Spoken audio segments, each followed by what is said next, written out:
যাচ্ছিলাম মাটিতে, আবার উঠে দাঁড়াচ্ছিলাম, ওরা আমাকে মেরে আবার ফেলে দিচ্ছিল, বারংবার মারছিল। শেষ আমি কোন রকমে ওদেরকে ধাক্কা মেরে ওখান থেকে পালিয়ে যাই।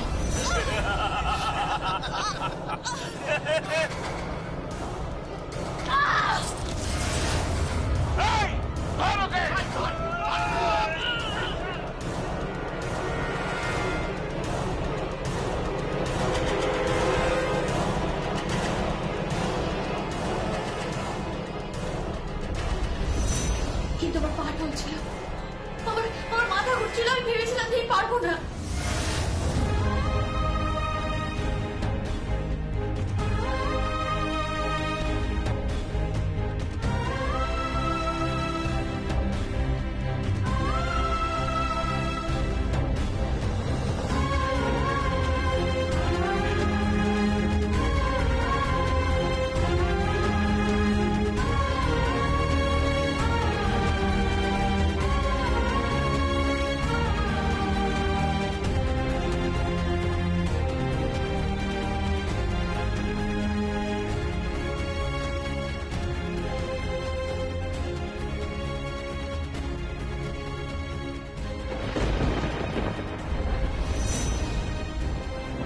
ভাবলাম না, আমাকে পারতে হবে, আমি জিতবো, আমাকে জিততেই হবে। সেই যেদিন আমাকে নিয়ে গেল অনুষ্ঠানের মঞ্চে, মূল মঞ্চে আমি পৌঁছালাম।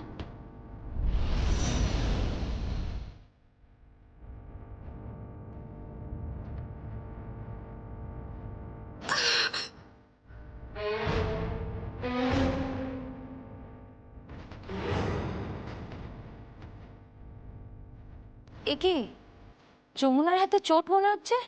সখীর হাতে চোট? হ্যাঁ, তাই তো দেখছি। চোট পেল কি করে? তাকিয়েছিলাম প্রিয় বাজারের দিকে, আপনারা দৃষ্টিতে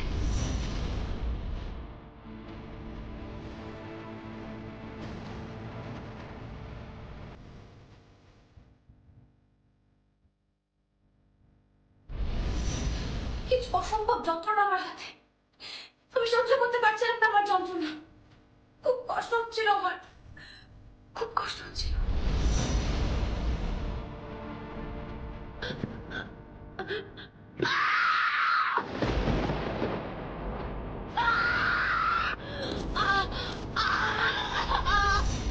মনে হচ্ছিল পারবো না, আমি কিছুতেই পারবো না।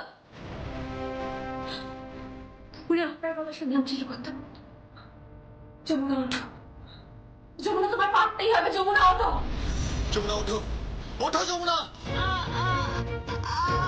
যমুনা, যমুনা বাঁচাও, বাঁচাও যমুনা,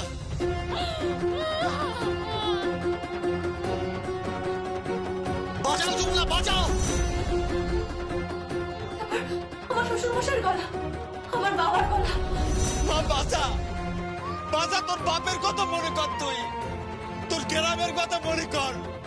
বাঁচা মা, বাঁচা, তোরে জিততেই হবে যমুনা। অনেক অপমান সহ্য করেছিস তুই, ঢাকির মেয়ে বলে অনেক অপমান করিস তোরে। তুই বাঁচা মা, বাঁচা, তোর বাপ বলছিস তুই, বাঁচা মা। যমুনা মা, যমুনা, যমুনা মা, আমি বলছি তোকে জিততে হবে। তুই কিন্তু কেদার রায়কে কথা দিয়েছিলি যে তুই জিতে ফিরবি, জিততে তোকে হবে যমুনা মা। Come on, come on Yamuna, come on. সকলে আমাকে বলছে, যমুনা মা তোকে পারতে হবে, তোকে পারতে হবে, তোকে জিততে হবে। আমি জিতবো, আমি জিতবো, আমাকে জিততে হবে। আমার মধ্যে একটা বিশ্বাস এলো, আমাকে জিততেই হবে, আমাকে জিততেই হবে। অনেক কষ্ট করে ওই ঝাঁকটা আমি কাঁধে তুলে নিলাম।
তার সাথে অসম্ভব যন্ত্রণা।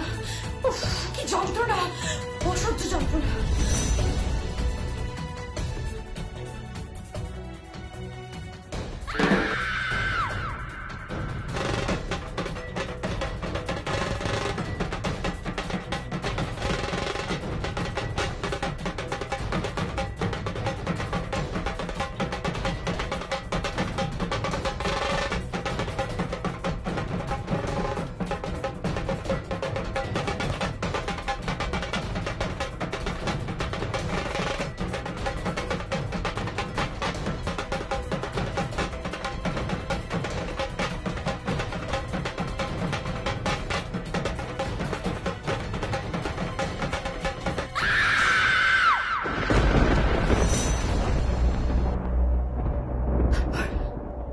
তারপর যখন হুঁশ ফিরল, তখন দেখলাম সবকিছু হয়ে গেছে।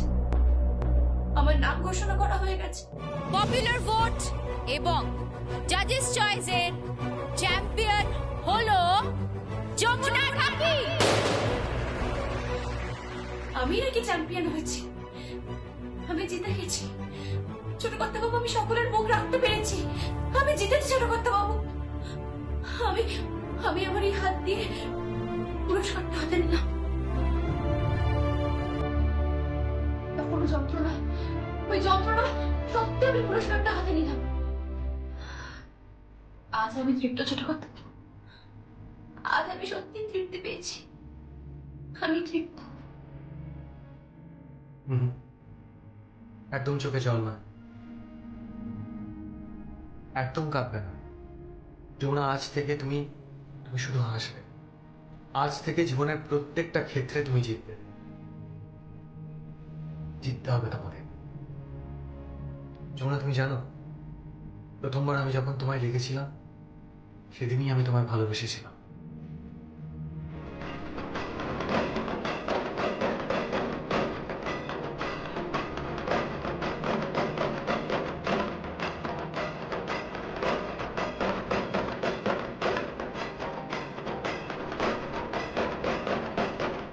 আজ যখন আবার তোমায় দেখি, বারবার দেখে বারবার তোমার প্রেমে পড়ি। না, আমার সত্যি অহংকার হয় যে যে তুমি আমার স্ত্রী। I am really proud. আমি তোমাকে নিয়ে সত্যি গর্বিত। আমি আমি আজ খুব খুশি। আচ্ছা থাক, এসব কথা থাক। আজ তোমার জন্য একটা সারপ্রাইজ আছে। সারপ্রাইজ? কি সারপ্রাইজ? আজ তোমাকে নিয়ে পার্টি হবে। পার্টি? এত রাতে? মাথা খারাপ হয়ে গেছে আপনার? না না, মাথা খারাপ হয়নি। আরে পার্টি হবে, পার্টি। আপনি কি বলছেন বলুন তো? আপনি আর আমি মিলে পার্টি করবো, এই দুজন মিলে? দুজনে মিলে নয়, বললাম না সারপ্রাইজ ওয়েট করছি। আমি আপনি নই মানে? আর কে আছে? আছে, আরো অনেকেই আছে। আগে আগে দেখো ম্যাডাম, হোতা হ্যায় ক্যা। এতদিন তুমি প্রেমিক সঙ্গীতকে দেখেছো, স্বামী সঙ্গীতকে দেখেছো, আজ দেখবে পার্টি অর্গানাইজার সঙ্গীতকে। আজ হবে ধামাকা। সে না হয় বুঝলাম ধামাকা আছে, কিন্তু পার্টি হবে তার মানে তো অনেক ছবি তোলা হবে। আর আমি তো এভাবে যেতে পারবো না। আপনি পোশাকটা পাল্টে নেবেন কেমন? হ্যাঁ, পোশাকটা তো পাল্টাতে হবে। ঠিকই তো, আমি তোমার পাশে দাঁড়াবো, সবাই ছবি তুলবে, পোজ দিতে হবে, তাই না? আর তারপর সেই ছবি সোশ্যাল মিডিয়ায় পোস্ট করা হবে, আর উপরে ক্যাপশন দেওয়া থাকবে, সঙ্গীত রায়, হাজবেন্ড অফ যমুনা রায়। আমি তোমার পরিচয় পরিচিত হব, তোমার পরিচয়। ভালোবাসি তোমাকে। আমিও ভালোবাসি ছোট, খুব ভালোবাসি। তাহলে আর ওয়েট কিসের? Let's party!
বাবা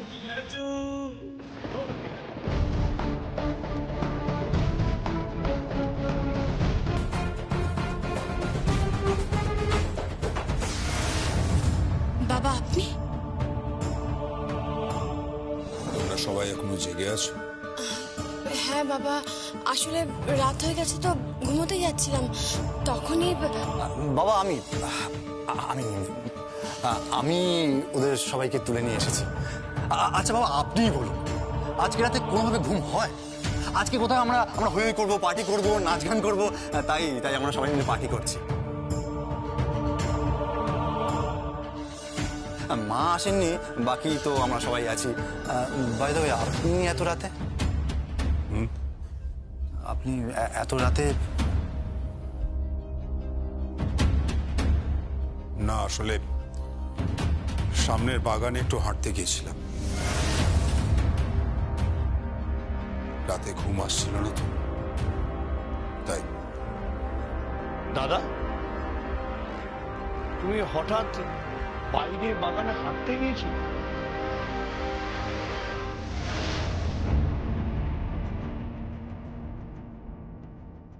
না মানে আমি তো কোনোদিন দেখিনি যে তুমি বাইরে বাগানে ঘুরছো বা হাঁটছো, তাই জিজ্ঞেস করলাম আর কি। কেন, এখন থেকে বাগানে যেতে গেলে কি তোর পারমিশন নিয়ে আমাকে যেতে হবে?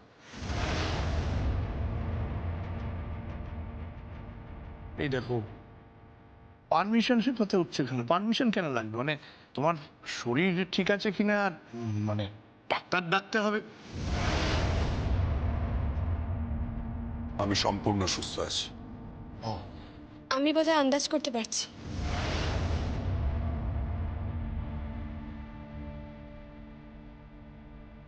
বাবা আপনি কোন বাগানে গেছিলেন? যমুনা!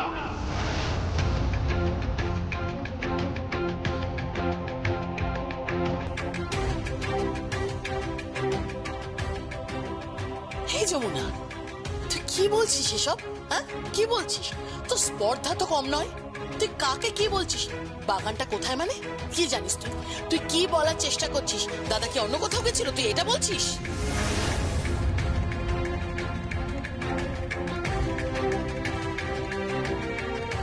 দাদা কোথায় যেতে পারে? বল কোথায় যেতে পারে? বড় পিসি, আপনারও এটা আন্দাজ করা উচিত ছিল যে বাবা ঠিক কোথায় যেতে পারেন।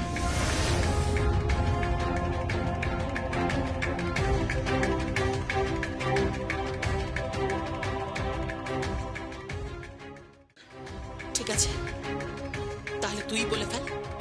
তুই বলে দে যে দাদা কোথায় গেছিল। চুপ করে থাকছিস কেন? বলে দে।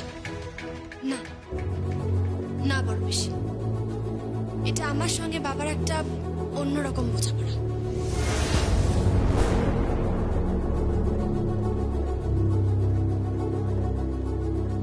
বলবো না আমি।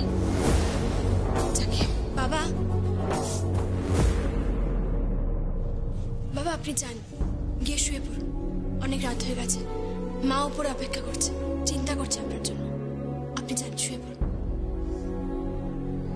তুই জানতিস যে আমি বাড়িতে নেই?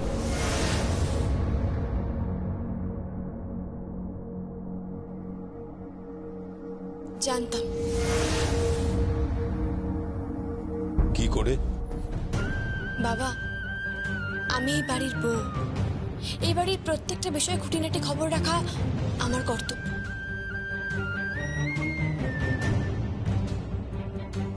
আমি সে খবর রাখি বাবা। বাবা, কোনো বাড়ির বউরাই আত্মকেন্দ্রিক হয় না। শুধুমাত্র নিজেরটাই দেখবো, নিজের খবর রাখবো, সেটা হয় না বাবা।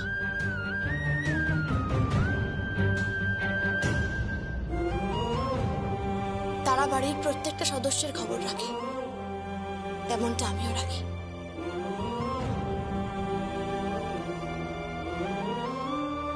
যাকে বাবা, অনেক রাত হয়ে গেছে, আপনি যান, গিয়ে শুয়ে পড়ুন। আর হ্যাঁ, আপনি প্রেশারের ওষুধটা খেতে ভুলে গেছেন।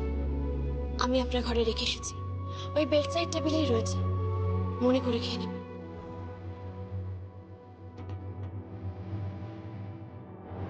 যান বাবা।